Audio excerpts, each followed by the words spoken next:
소리나는 책방.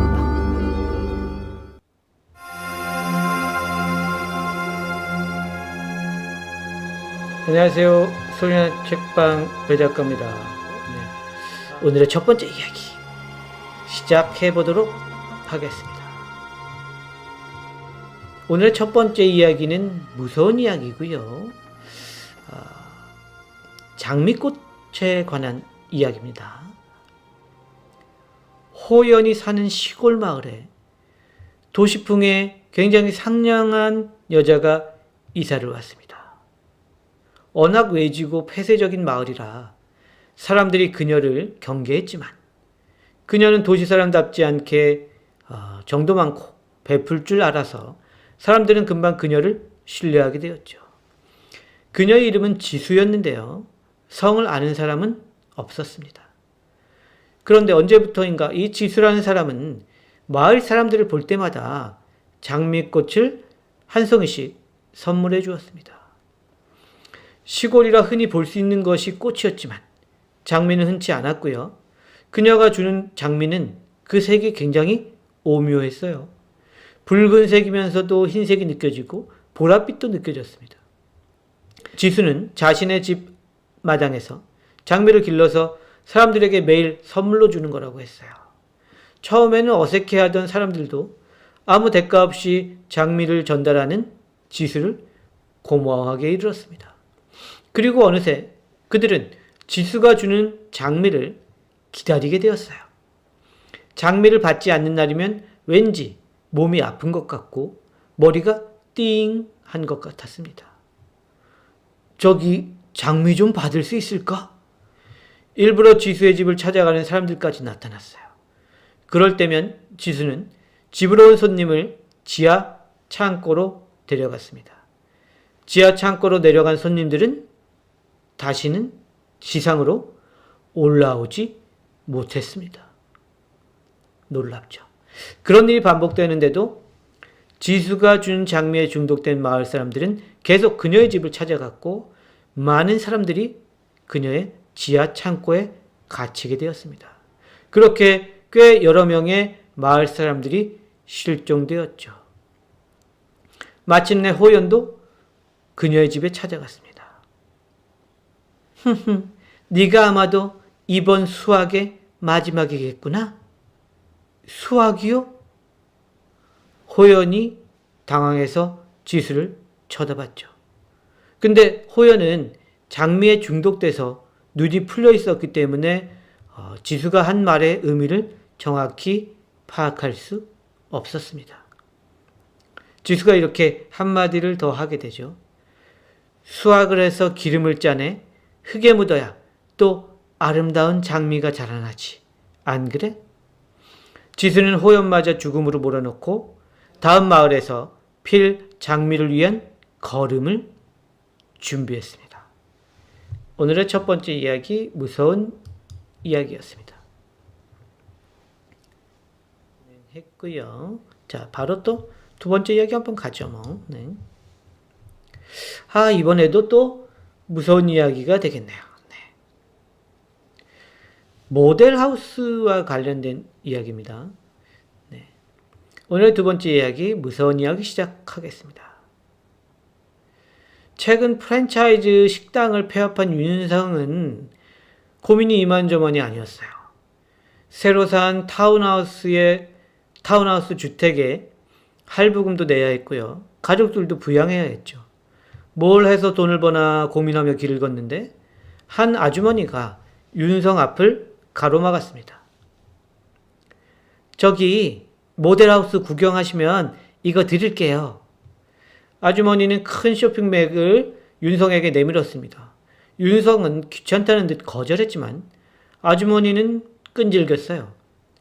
우리 남편 사업이 망해서 이거라도 해서 먹고 살려고 나왔으니까 모델하우스 잠깐만 보고 가요. 여기 선물도 받으시고 제발 부탁합니다. 아주머니는 그에게 90도로 인사까지 했어요. 평소 같았으면 안 따라갔을 윤성이었지만 왠지 자신의 처지와 비슷해 보이는 그 아주머니의 처지가 안타까웠습니다.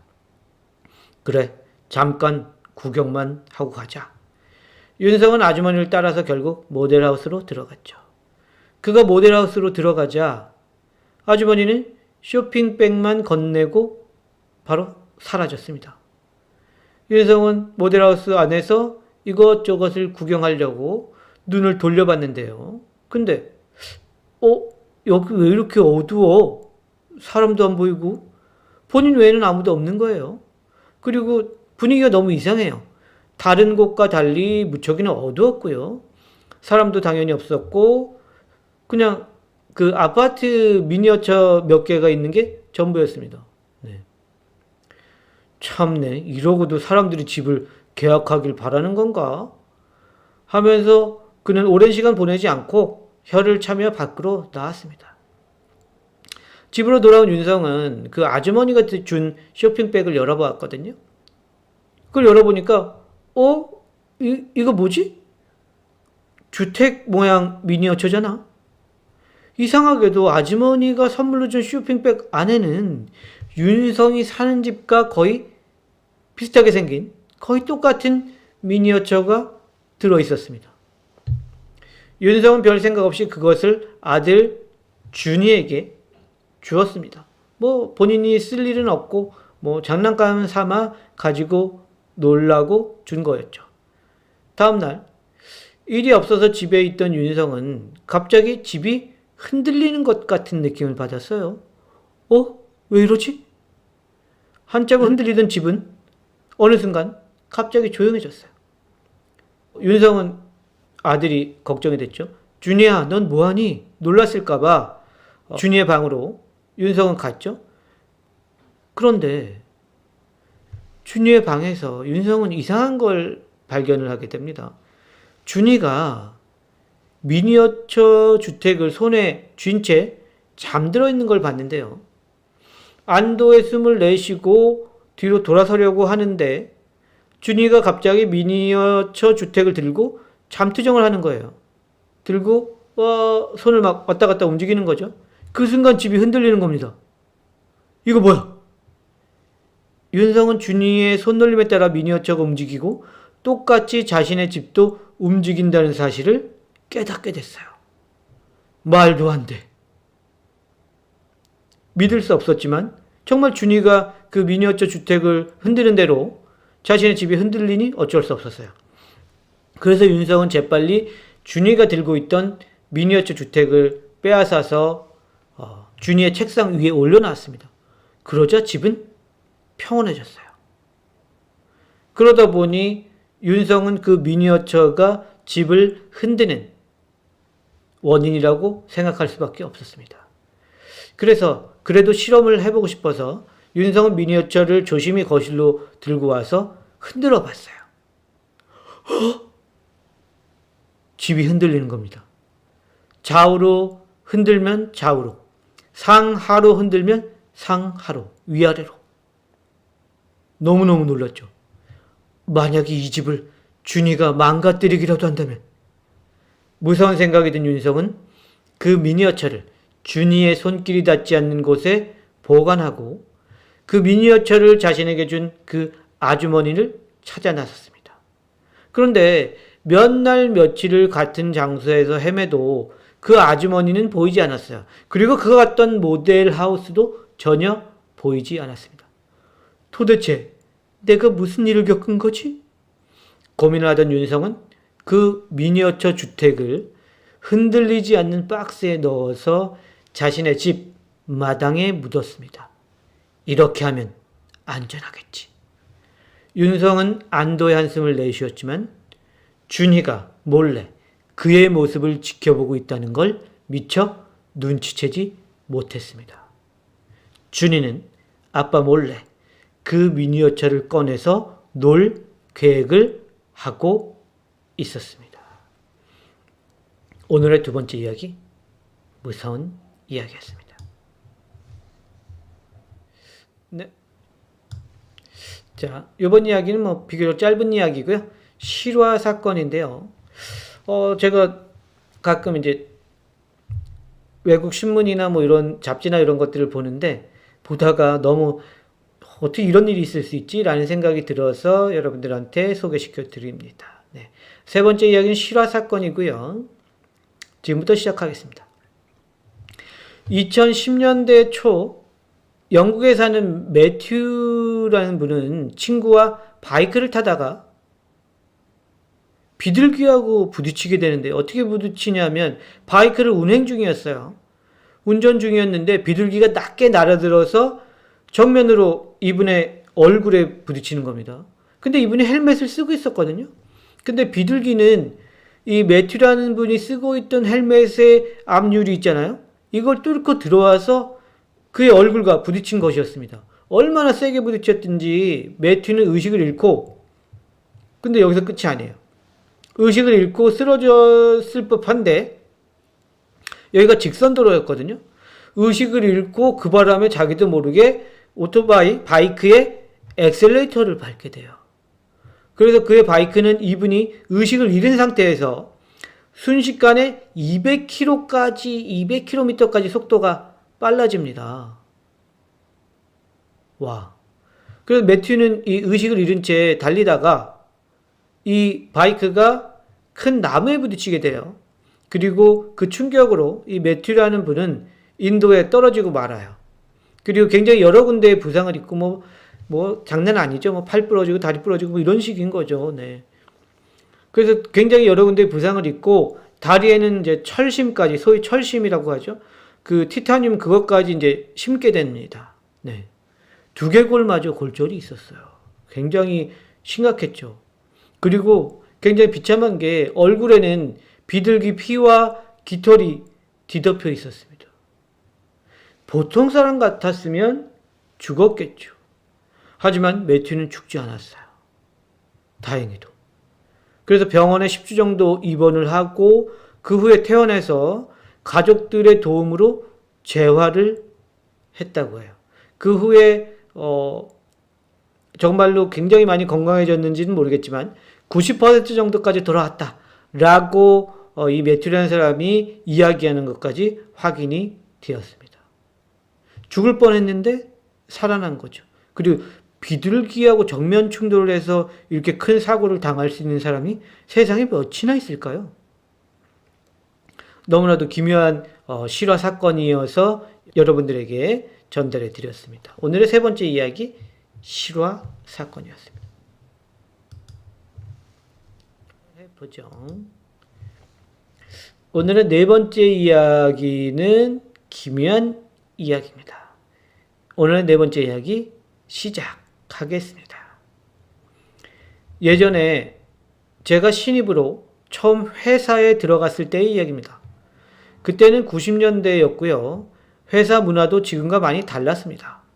특히 회식은 꼭 참석해야 하는 중요한 일이었죠. 신입사원이라 불편했지만 저는 꼬박꼬박 회식에 참석해야만 했습니다. 그런데 늘 회식을 하면 제 눈에 보이는 한 여사원이 있었어요. 늘 구석자리에 앉아 있었는데요. 미인까지는 아니지만 굉장히 단아한 느낌을 주는 그런 사람이었거든요. 워낙 제가 속한 자재부가 크고 저는 또 외부 일정이 많아서 선배와 함께 바깥으로 많이 돌아서 내가 미처 인사하지 못한 사원이라고 생각을 했어요. 그런데 회사에 적응하면서 사람들을 모두 알게 되었음에도 그 회식에서 봤던 그 여자는 회사에서 한 번도 못 본 거예요. 그러던 중에 저는 회식 중에 다시 그녀를 보았고요. 그녀에게 말을 걸었죠. 저기 우리 부서 맞아요?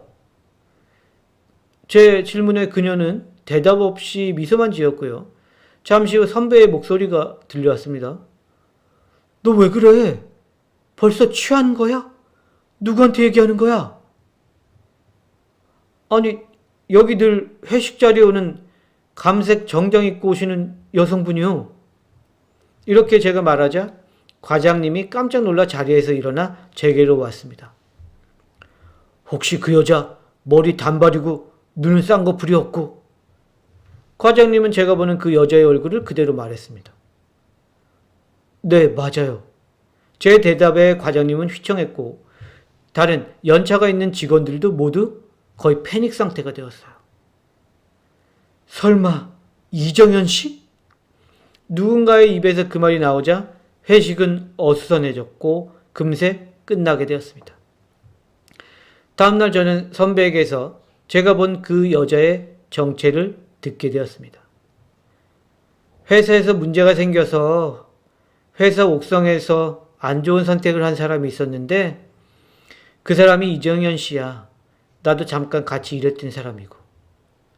네? 그럼 제가 본 건 귀신? 저는 너무 놀라서 말을 못 이었습니다. 그 후로 회식은 오랫동안 이루어지지 않았고요. 저는 다른 사정이 있어서 다른 회사로 이직을 하게 되었습니다. 혹시 지금도 그 부서 회식에는 이정현 씨가 참석하고 있을까요? 오늘의 네 번째 이야기, 기묘한 이야기였습니다. 해야겠네요. 네. 오늘의 다섯 번째 이야기는 또 오늘 이상하게 무서운 이야기가 많은데 역시 무서운 이야기입니다. 거울과 관련된 이야기인데요. 네. 자, 그러면 오늘의 다섯 번째 이야기 시작하도록 하겠습니다. 백화점에서 쇼핑을 하던 미정은 갑자기 생활용품 코너 쪽에서 의식을 잃었습니다. 여러 가지 종류의 거울을 보던 중이었어요. 한참 의식을 잃고 있다가 사람들이 깨어서 일어나 보니까 영 몸이 이상했어요. 그래서 앞에 있는 거울을 보니 영 자신이 아닌 듯 했어요. 그냥 기분 탓인가? 그리고 넘기려고 했지만 집으로 돌아온 그녀는 자신의 얼굴에서 이상한 점을 발견하게 됩니다.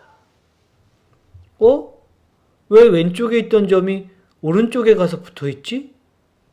그뿐만이 아니었어요.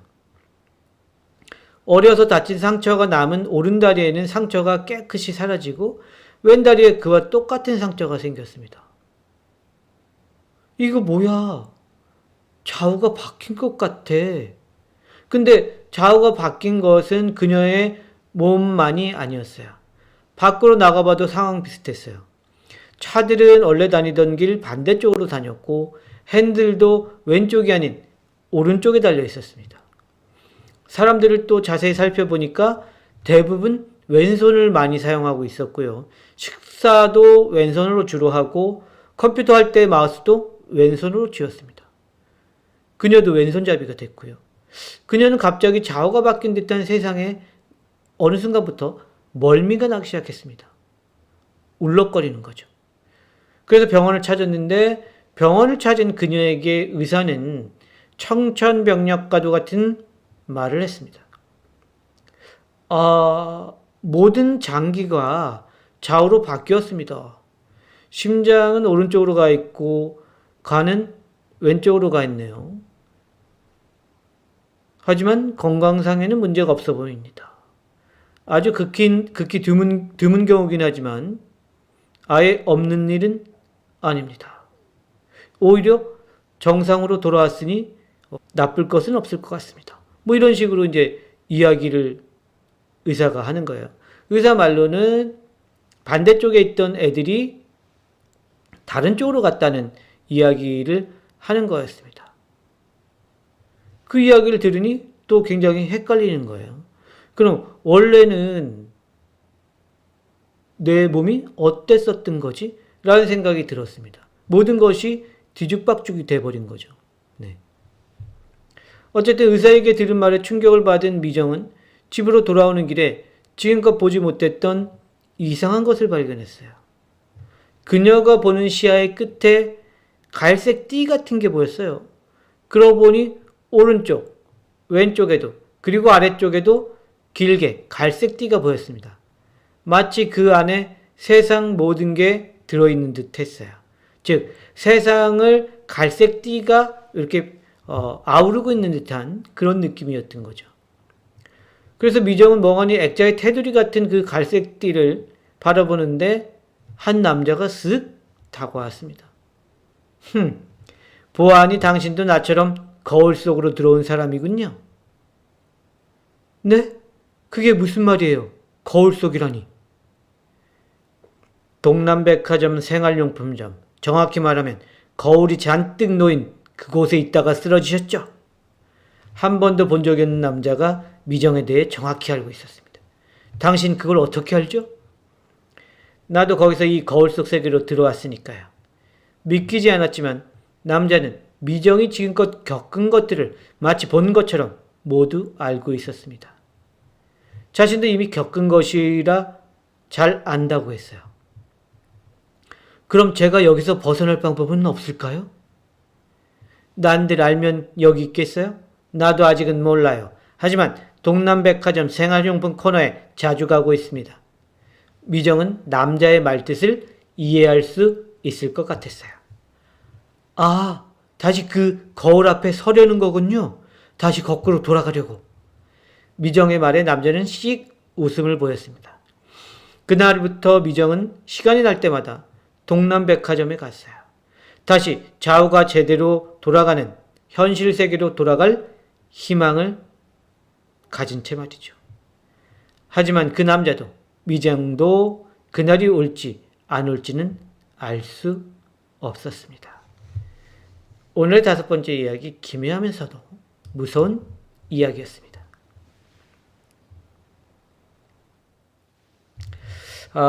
이제 오늘의 마지막 이야기, 6번째 이야기만 남겨놓고 있는데요. 네. 근데 오늘 6번째 이야기는 실화 사건인데, 네, 굉장히 기묘한 이야기입니다. 네. 환생과 관련된 이야기입니다. 네. 자, 지금부터 오늘의 마지막 이야기 시작하겠습니다. 1916년도에 중국의 신주일보라는 신문에 어떤 미스테리한 남자의 이야기가 실립니다. 그 남자의 이름은 최천선이라고 하는데요. 산둥성에 살고 있는 석공이었습니다. 돌을 깨서 먹고 사는 사람이었죠. 그는 글도 못 읽고 산만하기만 한 그런 사람이었는데 30대 초반에 죽음을 맞이하게 됩니다.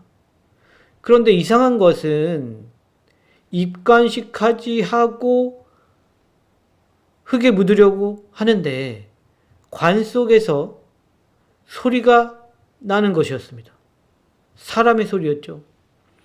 깜짝 놀라서 가족들이 관을 열어보니까 최천선은 그 관 안에서 눈을 멀뚱멀뚱하게 뜨고 있는 것이었어요. 분명히 병으로 병사한 사람이었는데요. 가족들은 너무나도 놀라서 얼른 그를 관에서 꺼내서 집으로 데려왔습니다. 그런데 살아난 것까지는 정말 좋았는데 이 최천선이라는 분의 태도가 이상했어요. 가족들에게 말도 잘 안 하고 가족들이 자신의 이름을 불러도 반응하지 않는 것이었습니다. 그리고 가끔 무슨 말을 하는데 알아듣지 못할 말을 하는 거였습니다. 그러던 어느 날 이 최천선은 집안에 있는 붓으로 글을 쓰기 시작했어요. 그 글에 쓰인 내용을 본 가족들은 놀랐습니다. 왜냐하면 최천선은 앞에서 말씀드렸다시피 글을 모르는 사람이었어요. 즉 한자를 모르는 사람이었죠. 근데 그가 쓴 글의 내용을 보니까 자신은 베트남 사람이고 병을 앓다 의식을 잃었는데 최천선의 몸으로 들어오게 되었다는 믿기 힘든 이야기였습니다.